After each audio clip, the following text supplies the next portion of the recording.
विधानसभा निवडणूक 2024 20 नोव्हेंबर रोजी पार पडणार असून नाशिक मध्ये महायुतीचे अधिकृत उमेदवार प्राध्यापक देवयानी फरांदे या तिसऱ्यांदा विधानसभेची निवडणूक लढणार असून नागरिकांचा चांगलाच प्रतिसाद दिसून येत आहे।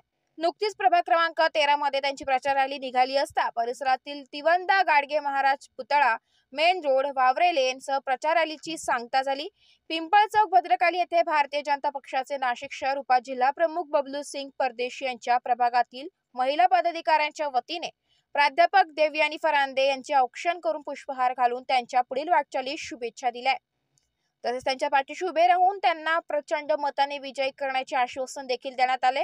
तिसऱ्यांदा नाशिकमध्ये मधून आमदारकीची निवडणूक लढणाऱ्या प्राध्यापक देवयानी फरांदे यांना नाशिक मधून मतदारांचा चांगलाच प्रतिसाद दिसून येत आहे।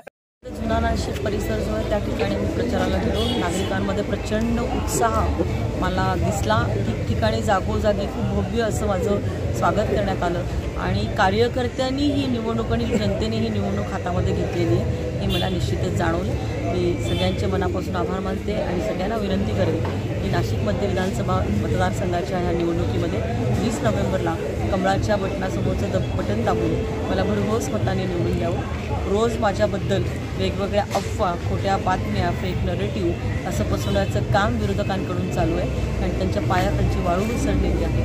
कुठलंही चोख काम ते त्यांच्या 5 वर्षाच्या कालावधीमध्ये करू शकले नाही। ते 5 वर्ष आमदार असताना ते एकही भाषण किंवा एकही जनतेचा प्रश्न सभागृहामध्ये मांडू शकले नाही आणि त्यामुळे आज ते वेगवेगळ्या पद्धतीचे आरोप करतात, पण नाशिककर जनता ही सुज्ञ आहे। धन्यवाद। जय श्रीराम।